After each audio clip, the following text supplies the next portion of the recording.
Hey. Excuse the way I look today. Your girl did not plan on doing nothing today, but I did have one thing on my agenda, and that was to ride with my mom to take my nephew back to school. So I am currently on my way to their place to ride with her to take him back to college. But yeah, I just came on here to say that one of my confessions, and I'm sure this is most people, y'all, I'm sorry, give me a second, y'all. My hands, I've been keeping this.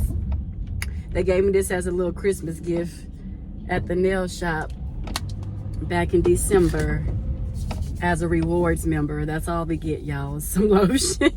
But hey, it comes in handy. I got one in the car and one at the house. So if I'm in a rush, it's right here in my glove compartment. So I ain't mad at it. It's useful. I'm glad. Anything that's useful and I can put to use, I will for sure. Ain't nothing going to waste. Ain't nothing. But give me a second, y'all. Gotta make sure the cuticles, all that is, all in between is moisturized. Let me put a little bit more on, just a tad bit, because it is rather oily, but not too oily. I don't know. That's the glove. No, that's not the glove compartment. What's this little middle thing? Anyway, but yeah, y'all, headed over there, dressed very down, because like I said, I didn't really want to get out the house today. I thought I was gonna be up to doing something for MLK Day, but I've just been watching movies and chilling with the doggy, not like a villain. But anyways, yeah, one of my confessions is that as I self-reflect on a lot of things, as I sit home by myself often, I like to reflect because I'm a person of growth, and I like to see where I can correct certain things about myself. And particularly today, I came to the realization that I have a control problem. And that comes with me being afraid to fully allow God to come in and control my life. Like, I feel like I have to help him control my life. And I think that's the majority of humans. Like, we have this sense of, oh, but if I can control it a little bit, right, then I can and I will. But the reality is that we are, in fact, not in control of a darn thing, okay? And sometimes I mentioned on, about 3 videos ago, that I kind of had like 2 panic attacks back to back at work. And I realized it's not so much, I mean, it was a lot going on, and it definitely played a part as far as like just going back and full throttle into things after that long extended break off of school or whatever, break off of work and teaching. So it definitely played a major part in that part played a major role in it. But then I realized too, a lot of the things that are happening in my life right now, and that I have chosen to do, I feel like, why am I choosing these things, right? Sorry. I feel like, why am I choosing these things? And I kind of felt like I was starting to be out of control with like my choices. Like, I don't know, does that make sense? Like, I felt like I was no longer in control. There we go. I felt like I was no longer in control of the choices that I've been making. It's like I'm just making these sporadic choices, right? And sometimes I'm like, wait, but I don't know if I'm doing this off of impulse. Am I doing this because the Lord told me to do it? Like, I don't have any control over it, and it was freaking me out. So I think that also contributed to me panicking in general, because I'm like, I don't know, like I said, you guys, just branching away from my parents little by little, and separating from them as far as like attending a new church, something that I've never done before without them. And you know, I don't know, just living life now, I guess. No longer underneath that umbrella of my parents, and just really, I guess I can use the word courage, to just really having the courage to step away and explore life on my own, and to make certain choices without them having an opinion or a say so in my choice making and stuff like that, and just doing it on my own. But the reality again is that I'm not really doing it on my own. I have to accept the fact that it's God. I really do feel like it's God maneuvering and navigating my life for me. But I was just having this illusion that it was me, which caused me to go into a panic. Because yeah, I do make certain choices. Like, it was definitely my choice to go to a separate church and to try it out, just to try it out, right? But I don't know if it was truly me that said, okay, go ahead and join the church. I really feel like that was something that was placed on me to do. And I guess, I don't know, I really didn't like it because I wasn't necessarily in control of that. I was just doing stuff to what I proclaim or thought to be as just doing it, right? But I really feel like, hold on, y'all, my mom is calling me. Give me a second. Oh, this sun is beautiful. It's really giving me sun kiss in this video for a short period of time. But let me quickly hurry and finish trying to explain before I actually reach their destination, because I'm not too far. I don't live too far from my parents' place, probably like 12 minutes for real. But so again, even close distance. So yeah, I've just been branching off and trying these new things and just seeing where it takes me. But I do have to understand and accept that God is also with me during this journey. And I'm talking to him often, and I'm praying to him, and I'm asking him so many questions, you know, like, is this right? Am I supposed to be here? Is this the right place? But, you know, there's something that transpired within me once I walked into this new church, probably like the third service when I walked into the church, this current church that I'm at. I kind of felt it in the pit of my stomach. Like, I don't know, I can't really explain. It was a spiritual happening, and I just expressed this to my mama this morning. And because I kept it to myself for a long time, because people, you know, they don't necessarily always understand. My relationship with Christ is different from their relationship. Yeah, we all have a relationship, but you can't tell me my own personal relationship with him. So people can kind of have a tendency to make you feel like you're in denial about what Christ is telling you to do, or are you really supposed to be trusting, or did Christ really tell you that, or did Christ really provide that feeling to you, and blah, blase, right? So they can make you second guess and doubt your decisions and stuff, which is why I've learned to have certain boundaries, and I've learned to, oh honey, when I'm not in that sun, you know, this phone make me look very ashy and dusty, and I don't like that, because I know I don't look like that in real life. But anyways, overlook that, you guys. But yeah, so they can have a tendency to try to, you know, make you doubt and kind of really make you stay stagnant in a way, out of their own fears and insecurities of you becoming truly independent and you breaking away from them and stuff like that. So I never shared it with anyone until today. It was just with my mom. But yeah, so, you know, I don't know. This church is really cool. You know, I would never praise a thing, an entity, a person, or anything like that, because my God is a jealous God. Christ is definitely a jealous Trinity, right? And so yeah, I would never praise anything, because people can be good today and then do something horrible tomorrow. I've already witnessed it with the original church that I was at for 30 years. You know, it's like, and even with that, it was so crazy and trippy, y'all, because right before all of that scandal and stuff went down with my pastor and the money laundering and stuff like that, it was one day I was in church, you guys, at that particular church at the time, and I was like, oh my gosh, I love my pastor so much. I love him so much. Like, oh my gosh, he's everything, right? He's everything, right? And literally, I kid y'all not, my guy, I kid y'all not, bro. The Lord's dawned, like, came in my thoughts instantaneously. He filtered my thoughts, like, and he literally said, oh yeah, okay, so what would you do if this pastor betrayed the church? If this pastor came out to be everything outside of what you thought he was? I suggest you get a grip and you not make him your everything, because I am your everything, and he is in fact human and flawed. And right there, as I was praising and worshiping, I literally set my behind down in the chair.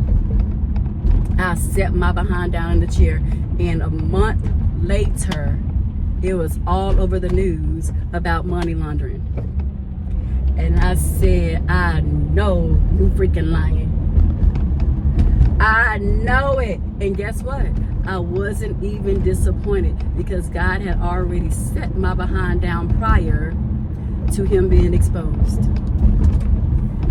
It's like he was talking directly to me, and he literally knew what was getting, well, and obviously he knew, he's omniscient, right? So he literally knew what was getting ready to happen.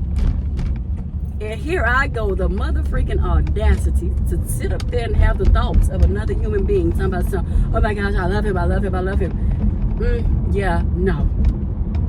Sit down. God, Christ is your everything. It's my everything, right? Oh, this the little probiotic drink I was telling y'all about that I be drinking, y'all. But the other day, that Saturday, I got like a grape flavor. I just want to try a new flavor, and that did not settle well, especially I guess because, like I said, I drank it so fast and then caught myself trying to lie down, and it wasn't happening for your girl. But this is the cream soda flavor. Most people may not like it. I enjoy it. I bought a 4-pack from Target. They sell it everywhere. No, I'm sorry, I didn't get this one from Target. Usually I get it from Target, but I got this one from HEB. But yeah, just a little quick, brief interruption there. But yeah, so I would never do that again, ever. You know, praise or worship another human being. How crazy of me, how silly and frivolous of me to have even thought to do that. But right now, currently, I will say I have no complaints. I absolutely adore the church that I'm at. I do. I enjoy the people. I enjoy the family, the unity that they have. I enjoy the fun things. Like, it's the small things that matter to me. Like this past Sunday, they did it where they had like they wanted to be in unison in their own way, right? And so they did like it was a Greek day. Like, you can wear your Greek attire, or you can represent your college. Either or was fine. If you wanted to do both, hey, however you could make that work, right? Go ahead and do so. But yeah, they had that, and I just thought that was so cool. I'm like, yeah, because I like, and I love the fact that it's not a mega church. I do appreciate how they are expanding, but I love the fact that they don't fall under the umbrella of being a mega church, because I've been there, done that, right? And so yeah, but yeah, I thought that was just really cool. And so I got rid of some of the school stuff that I did have, so I didn't have like my actual school paraphernalia, but I did wear my colors. So shout out to Mississippi State University. Whoop, whoop. I definitely finished there with a bachelor's degree, undergrad, right? So I finished there, but like I said, I got rid of some of the stuff. Like, after so many years, when you have stuff, I don't hang on. Like, I gotta get rid of these things, so I kind of donate them, or I just trash them if it got holes in them and stuff like that. I wouldn't want to donate something like that to anybody.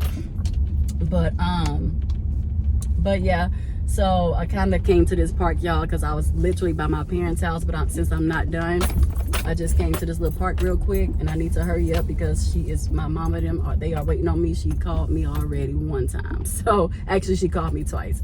But yeah, y'all. So I love the fact that they don't fall under that umbrella. And yeah, the congregation is just they're very loving. It's not to say that you don't have nasty people in there, but by God's grace, I haven't had the pleasure of experiencing that thus far, and I hope and pray that it continues to be as welcoming as it currently is.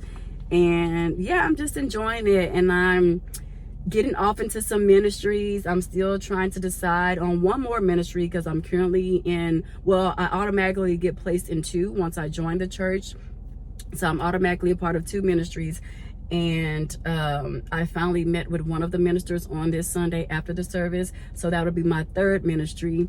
And they say they would prefer a like for us to choose two outside of the two that we're automatically, you know, able to join or whatever, or that we're automatically included in upon becoming members. So I don't know, they trying to get me to do children's church, but I'm like, I work with fifth graders all day. No, I don't know.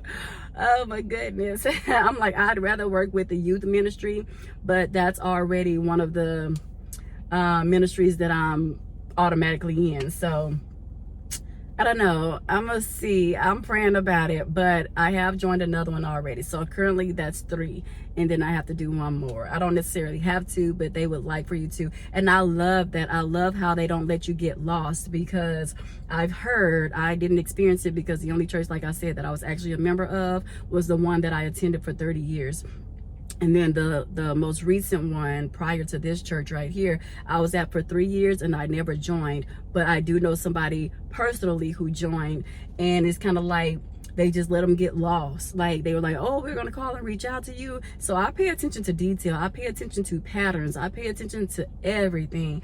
And so when the person was like, yeah, nobody ever called me like they said, nobody ever reached out to me, nobody told me when new member orientation was and stuff like that. And I'm like, yeah, no, that derailed me completely from wanting to join. I had to give it a little bit more time. And I'm like, okay, I've been there for 3 years. I didn't really grow or anything like that.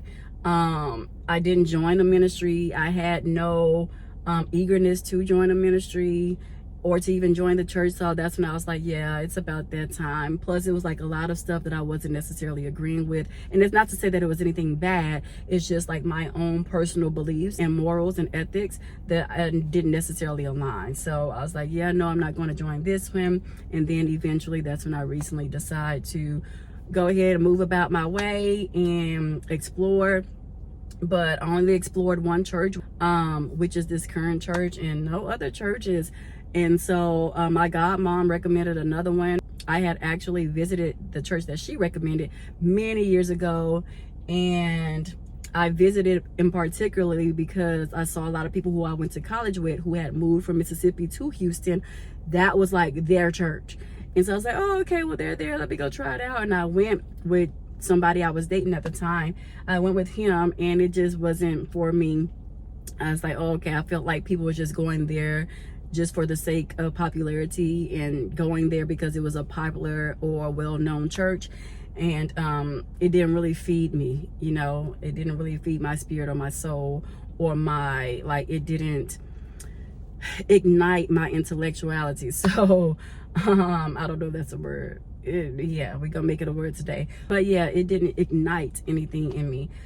So yeah, I was like, no. When she recommended that one, I was like, no, been there, done that as well. But this particular church, I feel like it's cool. It's cool. And so far, so good.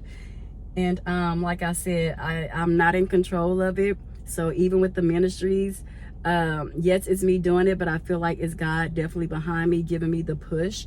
And it's still certain things that I'm asking him about. Like I keep asking him, should I truly be at this church? Should I truly be at this church? And every Sunday for the past 3 Sundays, especially this one, this last one, is like, yeah, you should. What did I tell you? What did I provide to you in the pit of your tummy the 3rd Sunday that you attended? Listen, girl, stop trying to be in control and let me work. Okay? And so it's definitely him being that push, being that battery inside of the Energizer Bunny, me being the Energizer Bunny, to have me going in these certain directions that I am so fearful of going in, especially by myself, especially by my mother freaking self. But I'm doing it, and it's him, and I just want to keep confirming that these are the right steps that I'm taking, that these are the right decisions that I'm making, and if not, please let me know immediately before I get too deep into this thing, right? And so, yeah, I'm definitely still talking to him and just trying to maintain clarity and stuff like that. But overall, the message is we are not in control. Let it go. Give it up. Because I promise you, you're not in control. And if anything, what you're in control of is delaying what God has for you on the other end of the spectrum of blessings, okay? Of an overflow, okay? So that's what you're controlling. You're controlling your delay. Okay. So yeah, get out of that. And I'm talking to myself, and that's a message for myself, and I hope that reaches somebody else as well. But all right, look at these two little black boys. They out here playing, shooting basketball at this little park. It's just them two, baby. It's cold. I don't know how they got on shorts and no jackets, but hey, more power to them. God be the glory. God protect them on their going out and coming in, that they get home safe and sound in his almighty name. Amen. But all right. Oh, I'm sorry. I thought he was a black boy. One is black and one is Spanish. But all right, y'all, let me get up off this thing, pull out this park screw and reverse back to my parents' house. And yeah, y'all ignore my hair. Like, my hair is parted and it's slicked down in a bun. My hair is growing back so fast, y'all. This time I may actually take pictures or videos, whichever one, I don't know, with that I'll do. Y'all know I don't really like photos and stuff because I ain't been photogenic since forever, since I stopped wanting to take photos. But yeah, so I will definitely try to record this journey. And yeah, I'm so excited. Like, my hair, I haven't been able to take my finger, y'all, and put water on my little ends and curl them in so long they just fall in place. I haven't been able to do that in months. Today I was so excited. I was like, you back, girl, you back. Pop the little curls on the side with my little fingers and they just shrivel up. But it's all good. I'm just so happy I'm able to do it now and that my hair is healthy again, and it makes me feel so great. But yeah, I'm excited. I'm excited for a lot of great things. I'm excited for what God has in store for me. And I pray against any evil spirited people who try to wish bad on me and try to wish negative things on me as I'm in this journey and walking this thing with Christ. I rebuke that in his almighty name, and may every curse be reversed. But yeah, so far, like I said, everything is kosher. Everything is kosher. And I'm learning. I'm taking everything day by day, step by step. And like the minister said over this Sunday, courage, being courageous, and just persevering through things, even when it feels difficult, even when it feels scary, even when you feel full of fear, even when you're standing alone, you guys, even when you're standing alone. And the decisions that you make. And yeah, that's all I came on here to say. But all right, you guys, love y'all till next time. Talk to you later. Hope you enjoy the rest of your MLK day if you were off, and back at it tomorrow. I hate 4 days, school days, because it is just, it feel like you've been there for 6 days. And it's supposed to be passing by, but the kids, they act the worst on the 4-day school week. And I'm going to pray against that as well in advance in your almighty name of Jesus, because they are a lot. They are a lot. 5th grade is a lot. Love them dearly, but they know that they can be a handful at times. And so, yeah, just pray for me, y'all, as we resume classes tomorrow. Oh, we are just ready for next week, because I took 2 days off for my birthday, and then that goes into the weekend, so I'll be off for 4 consecutive days, and I ain't mad about it. I never take off for my birthday, but I ain't mad about it that I did it this year. And I don't feel bad at all. But okay, bye y'all. Bye, toodles. Bye.